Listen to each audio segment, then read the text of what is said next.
Muito bem, vamos aqui para a questão 2 dessa segunda fase da UES 2024.2. E essa, pessoal, é uma questão de termodinâmica que vai falar sobre a teoria cinética dos gases ideais.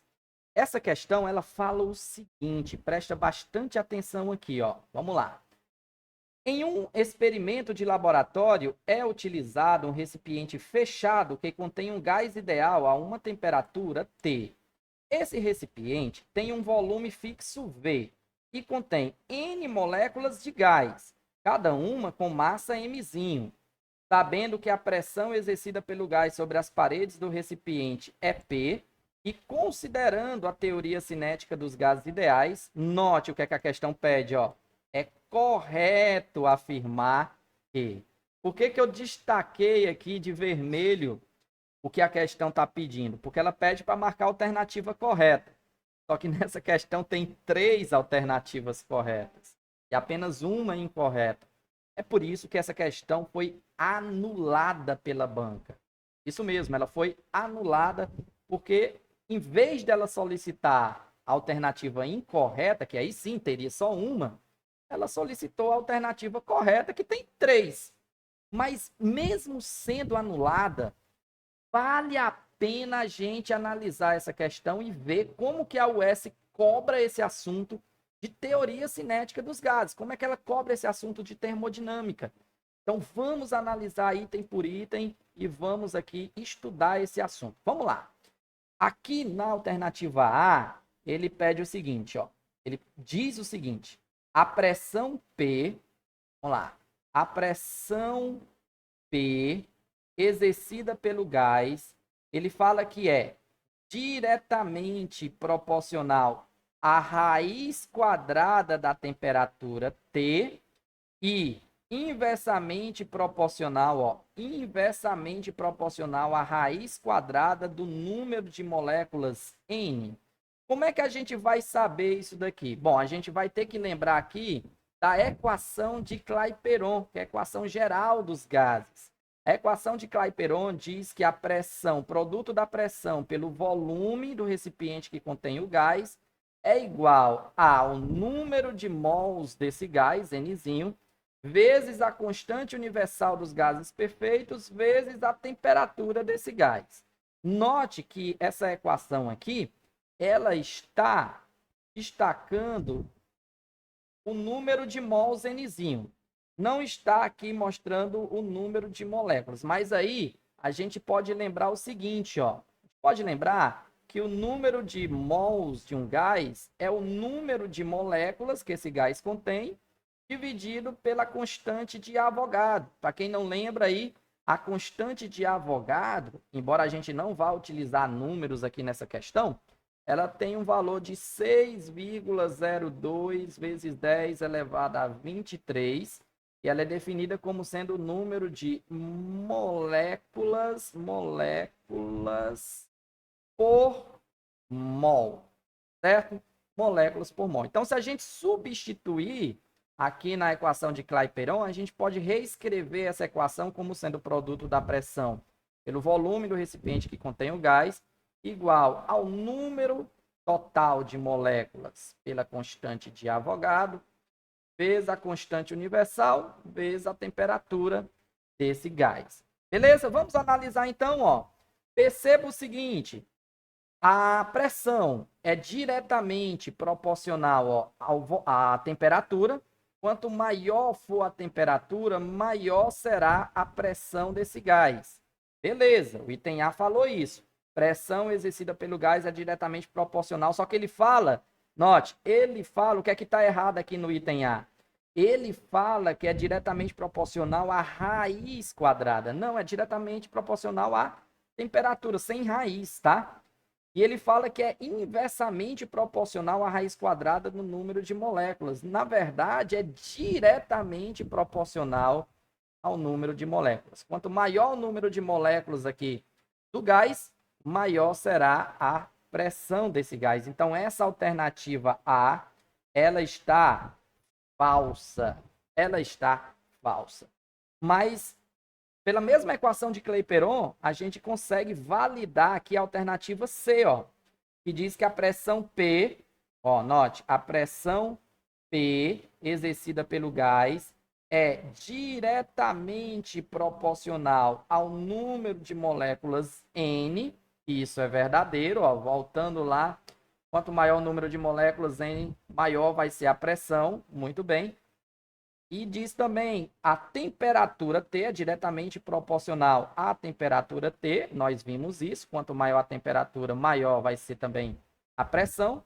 E inversamente proporcional, ó, inversamente proporcional ao volume. Isso é verdade, porque a gente pode aqui, ó, reescrever passando o volume que está multiplicando a pressão, dividindo. Então, ficaria aqui pressão é igual ao número total de moléculas vezes a constante universal vezes a temperatura T, dividido pelo número ou constante de Avogadro pelo volume. Então, aqui mostra que quanto maior o volume, menor a pressão, inversamente proporcional. Beleza, pessoal? A alternativa C aqui, então, está verdadeiro. Deixa eu colocar aqui de azul. Verdadeiro. Muito bem. Vamos analisar aqui as outras, né? Vamos analisar a alternativa B, ó, que diz assim: a energia cinética total do gás é proporcional ao produto do número de moléculas N pela temperatura T e independente da massa M de cada molécula. Olha, é possível provar que a energia cinética de um gás ela é igual a 3 meios do número de moléculas desse gás vezes a constante de Boltzmann. Professor, o que é essa constante de Boltzmann? Bem aqui a gente consegue definir a constante de Boltzmann, ó. Aqui, ó, nessa segunda equação aqui, eu vou circular para vocês. O que é a constante de Boltzmann?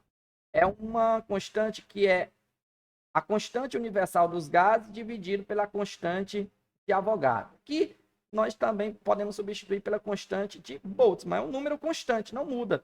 Porque tanto o R, que é a constante universal dos gases, não vai mudar, como também o número de Avogadro é uma constante, não vai mudar.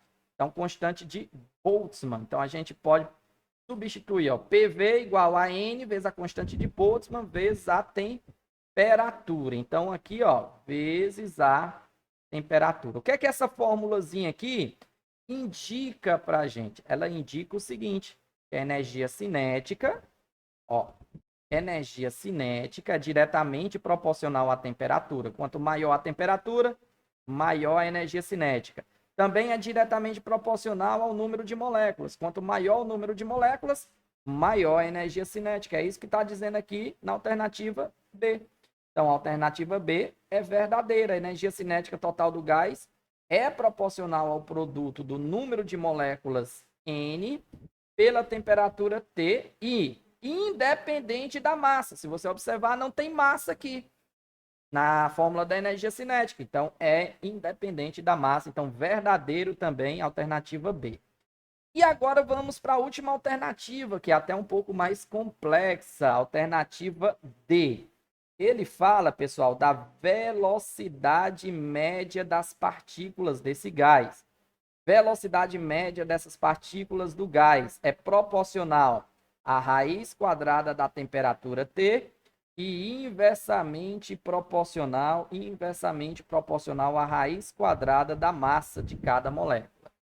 Como é que a gente vai definir isso daqui? Bom, energia cinética, nós conhecemos que é 1/2 da massa vezes a velocidade ao quadrado, vezes o quadrado da velocidade. Essa velocidade aqui é o que ele está chamando aqui na questão de velocidade média das moléculas. A gente coloca aqui uma barra para descrever que é a velocidade média das moléculas, que é igual a quem? 3/2 o número total de moléculas vezes a constante de Boltzmann vezes a temperatura T. Aqui, podemos cancelar esse 2 com esse 2. E aí, nós vamos fazer o quê? Vamos pegar essa velocidade, essa massa que está aqui, massa de cada molécula, e vamos passar dividindo. Vai ficar como? Vai ficar que a velocidade quadrado da velocidade média das moléculas é igual a 3 vezes Número total de moléculas, constante de Boltzmann, temperatura, dividido aqui pela massa. Beleza?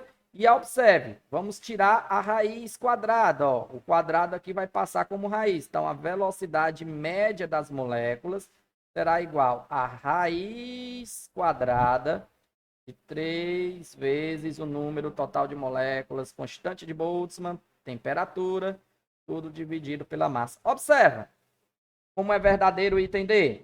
A velocidade média das moléculas, aqui, ó, é proporcional à raiz quadrada da temperatura, tá aqui, diretamente proporcional à raiz quadrada da temperatura, e inversamente proporcional à raiz quadrada da massa. Tá aqui a massa aqui, ó, bem bonitinha aqui para vocês, ó. Massa, temperatura. E ainda fala o seguinte, ó, da massa de cada molécula, tá certo? Então, verdadeiro também, alternativa D. Portanto, como eu disse para vocês, tem 3 alternativas verdadeiras e apenas uma única alternativa falsa. Por isso que essa questãozinha foi anulada, mas agora você aprendeu aí a respeito da equação de Clapeyron, que é a equação geral dos gases ideais. Você aprendeu sobre a energia cinética dos gases. Você aprendeu sobre a velocidade média também dessas partículas do gás. Uma questão muito boa, difícil. O que é que você achou? Achou difícil? Achou fácil, médio ou difícil? Eu, sinceramente, achei uma questão com um nível muito bom. Uma questão com nível, assim, bom. É uma questão difícil. Para muitos alunos vai ser, sim, uma questão difícil. Beleza? Dá uma olhada aqui na descrição do vídeo para você ver outras playlists relacionadas a esse assunto de termodinâmica. Valeu! Vamos lá, vamos seguir.